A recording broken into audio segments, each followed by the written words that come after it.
Moody, and you have tuned into Let's Talk About It. Thank you so much for joining me today.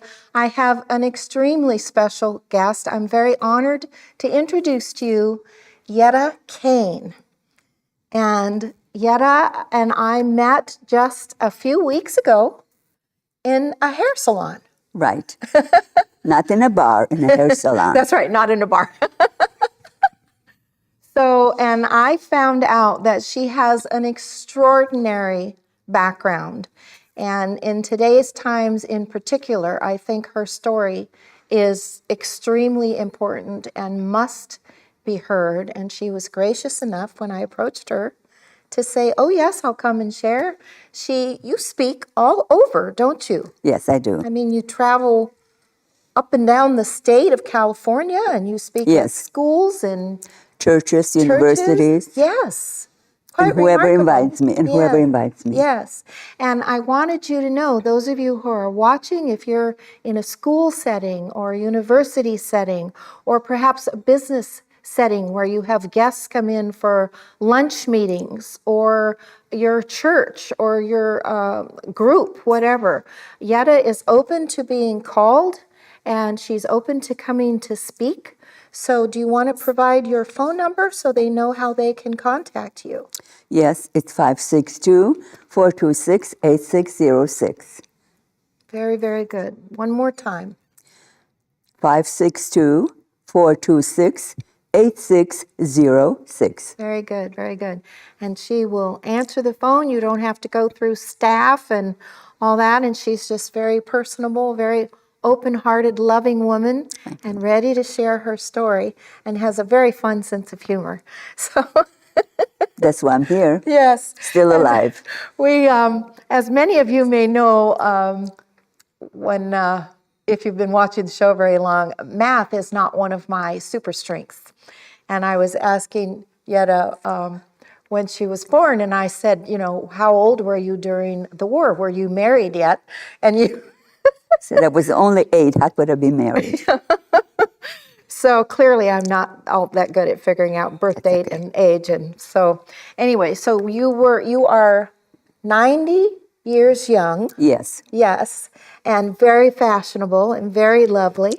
We go through this world once. We do the best with what God gives us. That's right. And I do the best. That's right. That's right. And you are of the Jewish faith. Right. And you speak several languages. Yes. We were talking about that. What are the languages that you speak? My first one is Jewish, that I spoke at home. So Hebrew? Then it's Jewish. Hebrew and Jewish are 2 different languages. Oh, I did not know that. The alphabet is the same. Okay. But 2 different languages. I speak Jewish and Hebrew. I speak German, Russian, Polish, Spanish, English, and some other things. Anyway. Yeah. Tiny bit of Japanese, I think you said. No, you could I throw don't in speak. there. No?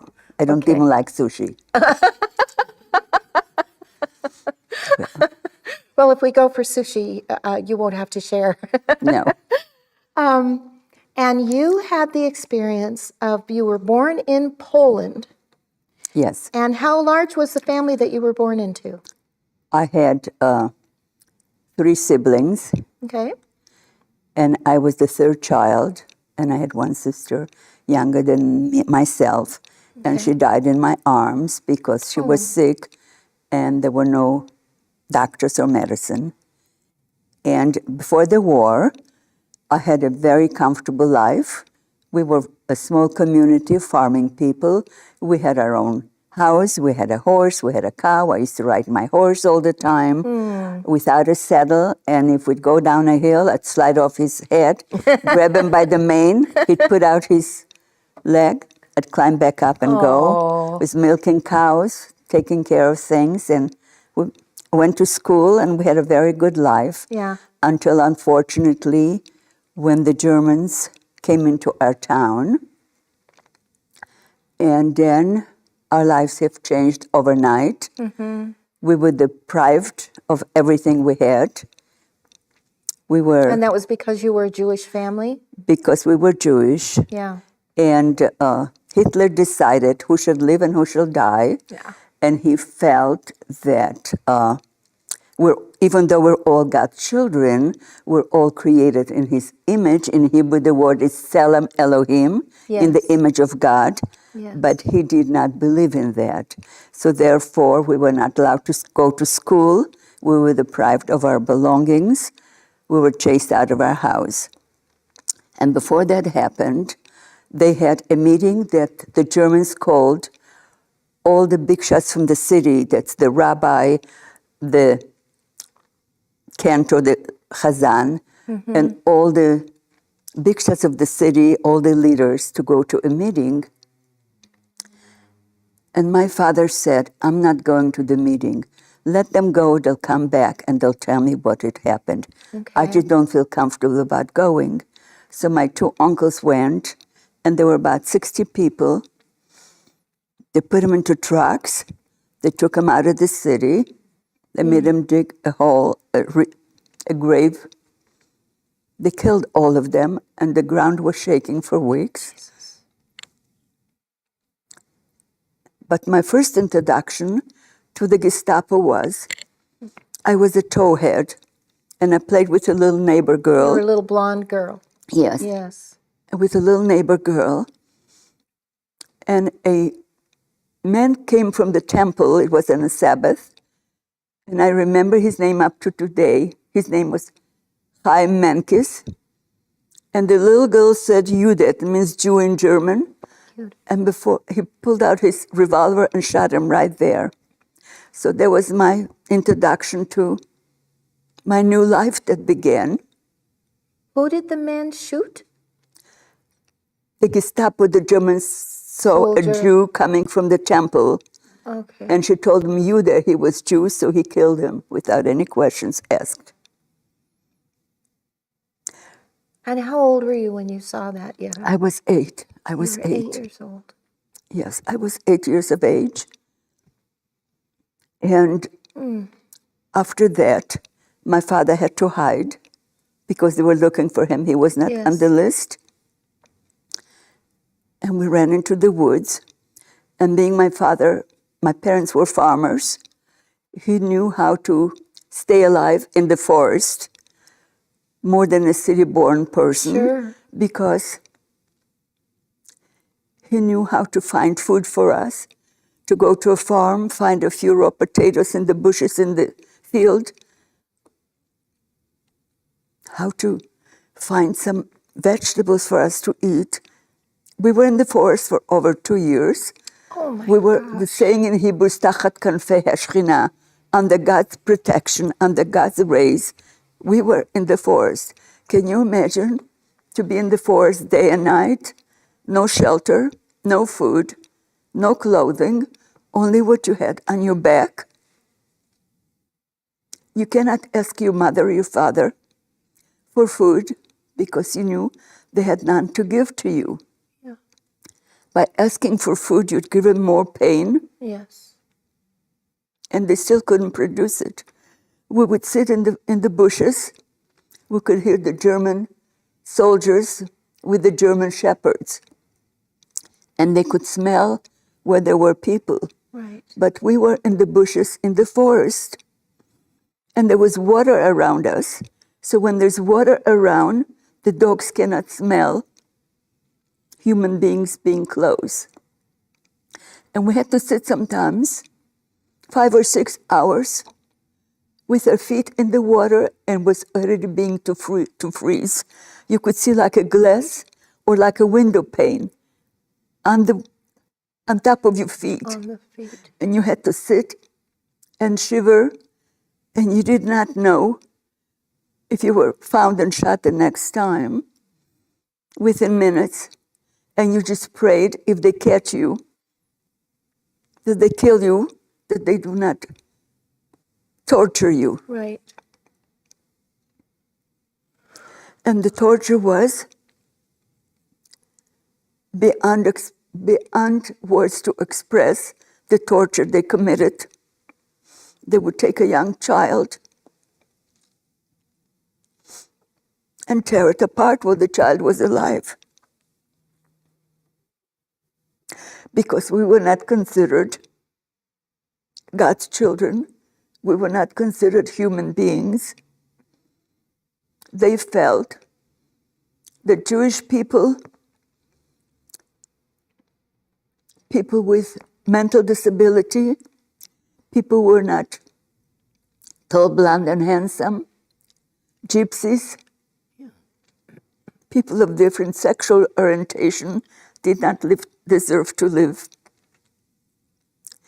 And so we were in that group, even though people asked us many times, how can you believe in God? Where was God when all was happening to you? And my answer is, our answer was and still is, we're all God's children. We all have the same needs. He created us all equally. And God could not bear his children killing one another. Right. And he looked away. He could not bear to see one of his children killing another. And the reason we survived, we had a strong belief in God. My parents were Orthodox. And we believed in humanity. And we believed there is a God.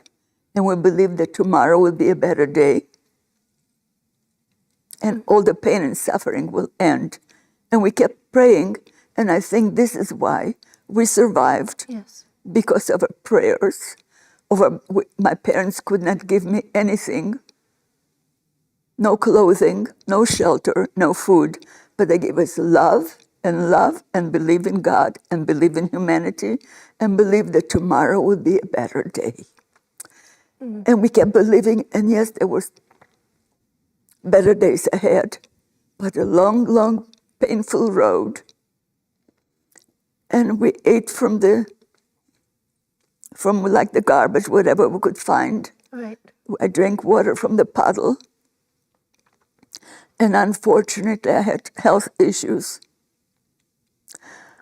I had, worms that long. Yes, worms. And those worms, if they come out the other end, you're lucky. They were coming.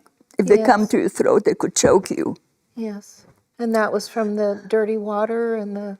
And no sanitation. No sanitation, and no proper food.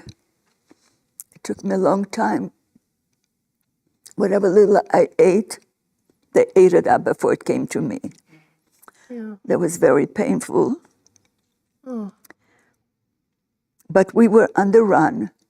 Just imagine we were crossing a river. The Russians and the Germans were fighting. Mm-hmm. We could steal body parts by the river from soldiers that killed each other. So there we come with the partisans. The partisans were like guerrilla fighters. They were blowing up bridges, railroad tracks, all those things to stop the Germans to sending ammunition and food to the soldiers. So the Nazis were doing all that. They were the partisans were preventing the Nazis from going forward, delivering all the ammunition and all the food. Oh, okay. And many of them were getting killed while doing that, blowing up a bridge, stuff like that. So when my father went away to do those things, we didn't know if he's going to come back or not. So he went to help with that? We were part of the group. There were some soldiers or partisans with their wives and children. Sometimes we had to walk for 4 or 5 hours without a stop, without any food, without any shelter. So here we were near a river. We were to cross to go away, to be further away from the fighting, further from the Germans. And they're putting us in a little boat, like a little rowboat. Yeah, almost like a dinghy probably. Yes, for about 5 or 6 children. And the current, I remember, like today, God gave me a mind. Mm-hmm. I closed my eyes, I'm back there. Can you picture about 8 or 10 children with the ages from 7, 8 up to 10 or so, and a little dinghy going down the river, very swift, we didn't know if our parents are going to meet us over there or not. You were by yourself. We were by ourselves. Oh. And we kept praying that our parents they kept walking till they finally found us, maybe Yes. 4 or 5 miles down the river. Oh. I had to use the restroom once in the deep forest. And I got lost. And every time I dream about the Germans killing me, they never kill me. I always survived in my dreams. And the dreams I still get today, the scars are not visible. Through God's help and through our belief in God, we're able to function normal, healthy human beings. And the scars are not outside, but they're there. They're inside. And we just live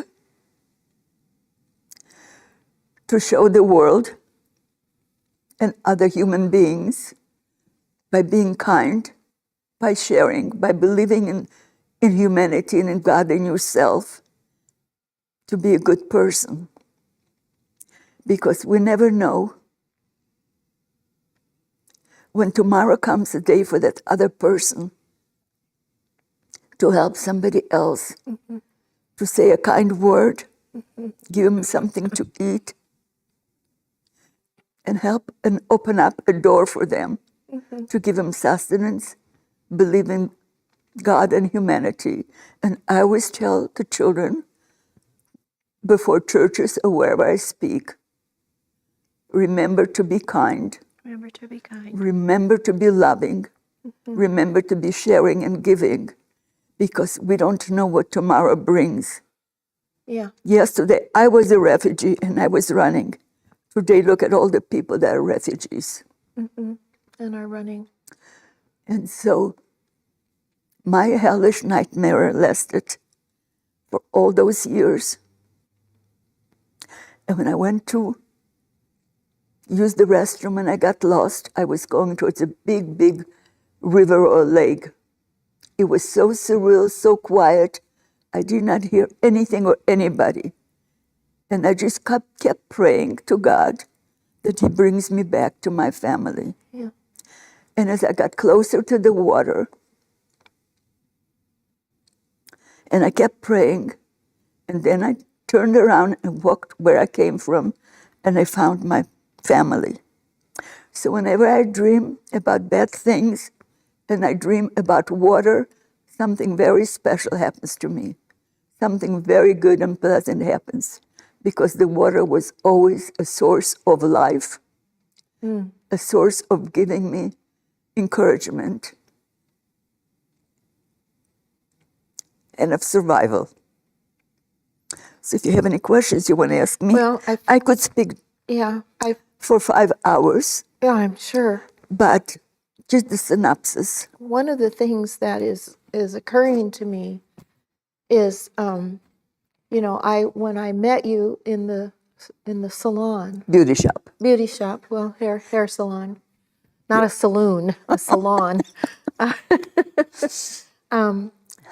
I thought, what an elegant lady, and then I got to talk with you, and interesting and bright and intelligent.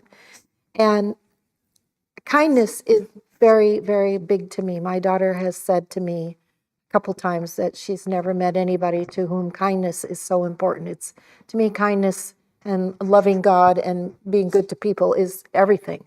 And no one would look at you and realize the scars that are inside. And there are some people who might even be insecure enough or shallow in their thinking or whatever to look at you and be jealous and think, oh, look at her outfit. She's probably had an easy life and probably this and probably that.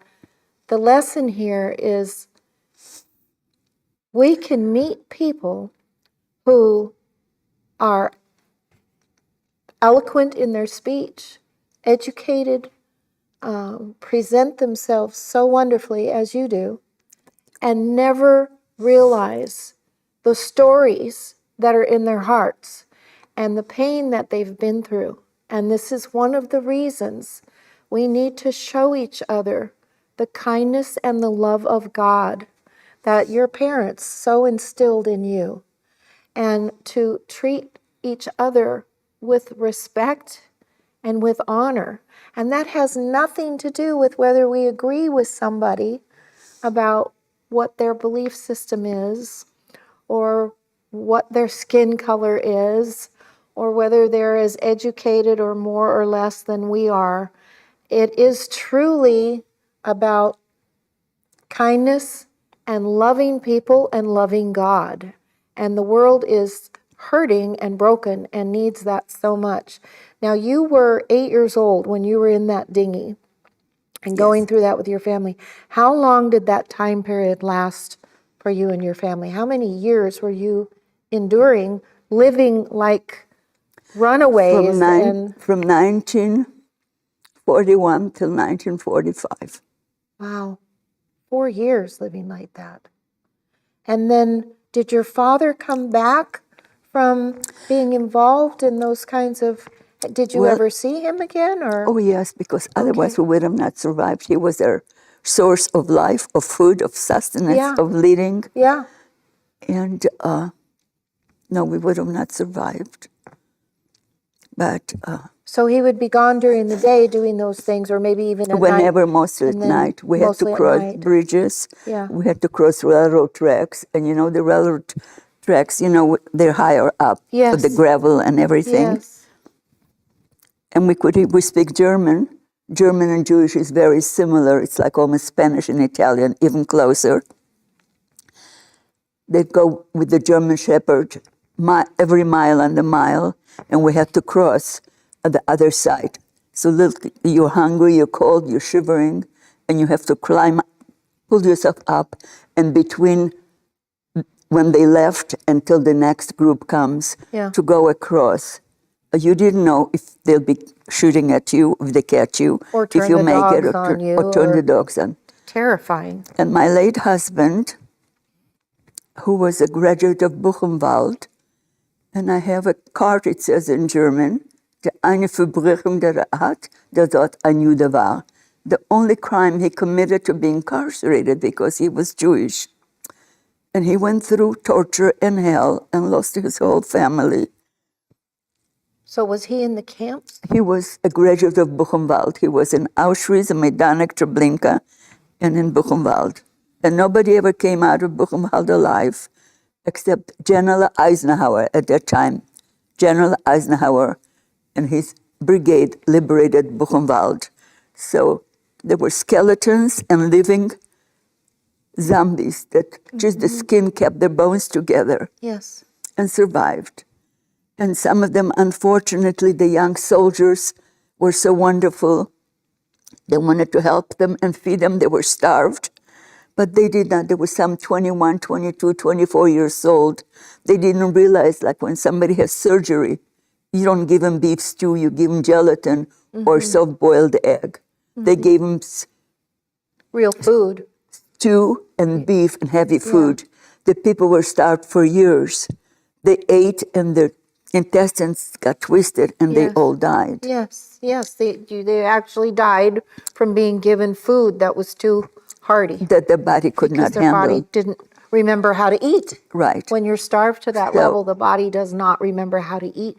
My brother actually went through a surgery we were talking about when we were driving over here, and he had to relearn how to eat because he got so emaciated. So we learned about that as a family, that what you're saying is very true. If you feed them too fast, they'll die, even though they need the food. So we lost all our family, and now, Eisenhower came, and that's when your husband was released from that camp? he was liberated. Liberated. They had the Gestapo were leaving already. They tried to cover their tracks that they didn't commit any atrocities. So they had a bomb ready. 6 hours later would have been exploded and erased everything. Oh, my goodness. But they came, and so some people that survived and were nurtured to health. And Mengele was there, and there were torturing people, twins. They would castrate them. We do all sorts of terrible things. I have a friend, they cut her breast open. They put gravel inside and grafted monkey skin to her body, to her breast. And she had a concentration camp number. That was her name. And she said she will die with it. She'll never remove it. And my daughter, who is a dermatologist who removes tattoos,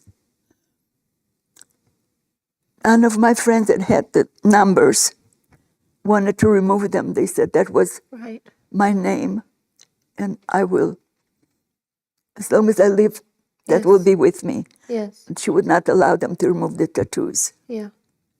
It was too painful. But it's also proof of the atrocities.